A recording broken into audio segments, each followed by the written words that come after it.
شیخ اعظم سیدنا محی اللہ کے نبی صلی اللہ تعالیٰ علیہ وسلم مجلس میں بیٹھے، ایک صحابی کا مسئلہ تھا۔ ایک صحابی کا مسئلہ ایسا تھا کہ وہ صبح جلدی دوڑ کر کے چلے جاتے تھے۔ صحابہ نے ان کی شکایت کی کہ یہ فجر میں اتنی جلدی چلے جاتے ہیں کہ کسی سے ملتے ہی نہیں۔ حضور نے پوچھا کہ وجہ کیا ہے؟ ان سے پوچھا گیا تو انہوں نے کہا یا رسول اللہ صلی اللہ علیہ وسلم، میرا گھر ایک یہودی کے گھر سے لگا ہوا ہے، اور یہودی کے گھر پہ ایک کھجور کا درخت ہے جس کی شاخیں میری آنگن میں بھی آتی ہیں، اور پکی کھجوریں صبح صبح میرے آنگن میں گر جاتی ہیں۔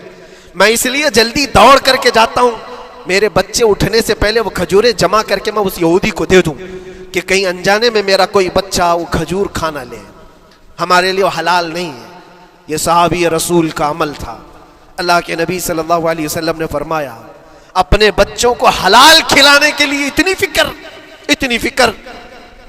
عزیزان گرامی وقار، اب سنیے، یہ تو حالات ایسے ہو گئے، یہاں بڑے بڑے درخت ہی نگل گئے، کھجور تو چھوڑے، ڈکار بھی نہیں۔ حرام چیزوں کے اوپر تو کئی لوگوں کی زندگی آباد۔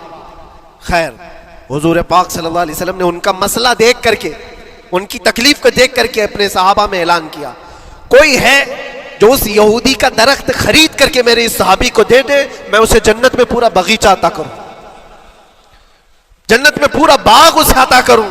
صحابہ، ظاہر سی بات ہے، ایک بار حضور نے فرمایا تو پھر اس کو حاصل کرنے کے لیے ایسی دوڑ لگتی تھی، سب گئے، میں حاصل کر لوں۔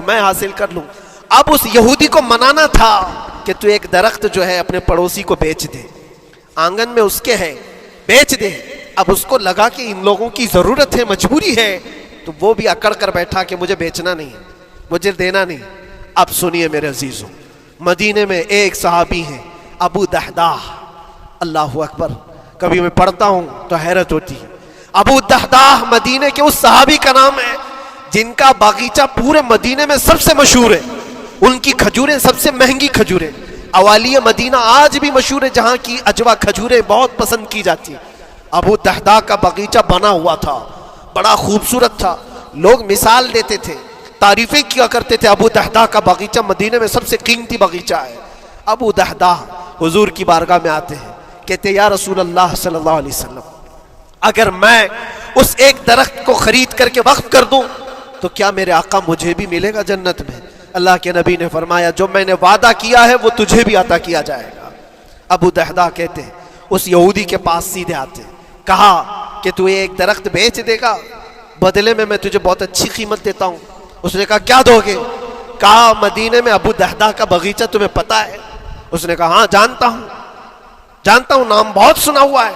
کہا وہ پورا باغیچہ اس ایک درخت کے بدلے دے دیا جائے گا، ایک درخت کے بدلے دے دیا جائے گا۔ اس یہودی نے کہا کیا مذاق کر رہے ہو؟ یہ کیا مذاق ہے؟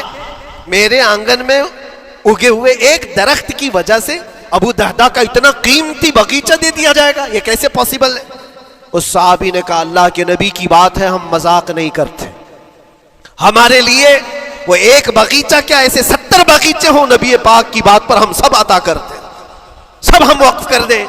اس یہودی نے کہا کہ ان کی تو مت ماری گئی ہے مسلمانوں کی، یہ دیکھو اپنے نبی کی بات پر اتنا قیمتی باغیچہ مجھے دینے کو تیار ہے۔ اور پھر اس نے سوچا سودا بھی تو اچھا ہی ہے، باغیچہ تو ملے گا ہی، لیکن جو میں درخت بیچ رہا ہوں یہ جائے گا کہاں؟ یہ بھی تو میرے آنگن میں ہی رہنے والا ہے۔ درخت اگر کوئی خرید لیا تو ایسا تو نہیں ہے کہ یہ درخت وہاں جائے گا، یہ تو میرے آنگن میں ہی ہے۔ سودا کر لیا۔ کہا بات اگر سچی ہے تو میں یہ درخت اپنے پڑوسی کو جو تمہارا دوست ہے مسلمان اس کو دے رہا ہوں، بدلے میں مجھے ایک باغیچہ دے دو۔ ابو دحداح نے اسی وقت لکھ کر کے دے دیا، یہ باغیچہ تیرے نام کا ہے۔ سوچو میرے عزیزوں، جس کو سینچا ہو محنتوں سے، جس باغیچے کو سجایا ہو، وہ راستے میں کھڑے ہو کر کے اس کا سودا کر رہے ہیں، کس بات پر؟ حضور باغ کی بات تھی، رسول اللہ کا فرمان تھا۔ آئے، ان کی بیوی ان کے بچے، باغیچے میں ہی گھر بنا ہوا تھا، نہایت ٹھنڈا گھر ہوا کرتا تھا، وہ لوگ سکون کے لیے وہاں بیٹھتے تھے۔ ابو دحداح اپنے باغیچے کے دروازے پر آئے، پھاٹک پر، اندر نہیں آتے، باہر کھڑے ہو کر کے اپنی بیوی کو پکارتے، ام دحداح پوچھتی ہے، وہ آواز آتی ہے کیا ہوا اندر کیوں نہیں آتے؟ باہر کھڑے ہو کر ابو دحداح کہتے ہیں بیگم باہر آ جا، یہ باغیچہ بک چکا ہے، اب ہمارا نہیں ہے، سامان لے، بچے لے اور باہر آ جا۔ بیوی نے کہا یہ کیسے اچانک؟ نہ کچھ کہا نہ کچھ بتایا، لیکن وہ عورتیں دنیا دار عورتیں نہیں تھیں. وہیں سے اندر سے کہتی ہے ابو دہدا میرا تم پر یقین ہے اگر سودا کیا ہوگا تو بہت بھاری سودا کیا ہوگا، ورنہ ابو دہدا کا باغیچہ مدینے میں بیچے جانے کے قابل نہیں ہے.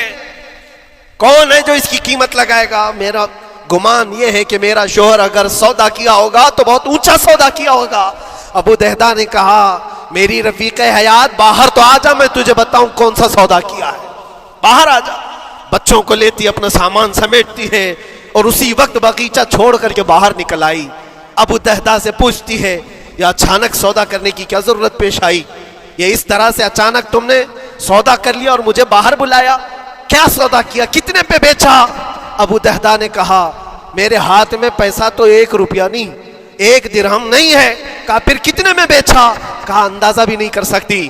اللہ کے نبی نے فرمایا میرے اس صحابی کے لیے جو ایک درخت خرید کر کے دے دے اسے میں جنت کا باغیچہ عطا کروں گا. میں نے اپنے دوست مسلم بھائی کے لیے اس کا درخت خرید کر کے وقف کیا ہے اور بدلے میں اس یہودی کو یہ باغیچہ دے دیا ہے.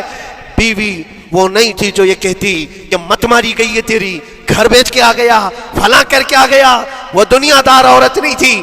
ہاتھ اٹھاتی ہے اور سر پر رکھتی ہے اور کہتی ہے ابو دہدا مجھے تمہارے بارے میں یہی یقین تھا، قسم رب ذوالجلال کی اگر وہ یہودی اس باغیچے پر نہیں مانتا تو ہمارے پاس اور جو کچھ تھا سب دے کر کے ہم نبی پاک کی بات پر عمل کر لیتے. حضور کی بات تھی، وہ یقین تھا، دنیا دے دیا، خواہشات قربان کر دیا قدم مصطفیٰ پر. اسی لیے اقبال نے کہا ہے کہ جو کچھ بھی ہمارے پاس ہے وہ نام مصطفیٰ سے ہے. آبروئے ماز نام مصطفیٰ، ہم سب کی عزت و آبرو مصطفیٰ کے نام سے ہے. وہاں اپنی خواہشات قربان کر دو، ختم کر دو. اپنے اندر کی جتنی چیزیں ہیں حضور نے فرمایا تو اس کے بعد اپنی طبیعت نہیں، اپنی خواہش نہیں. تم اپنے گھر پر سوچتے بیٹھے رہو گے کہ میرا گھر کیسے، میری بیوی کیا بول رہی ہے، میرا باپ کیا بول رہا ہے، میری ماں کیا بول رہی ہے. نہیں، وہ صحابہ کی زندگی یہ تھی دنیا کیا بول رہی ہے اس سے ہمیں مطلب نہیں، میرے مصطفیٰ کیا فرما رہے ہیں. اپنی خواہشات وہاں پر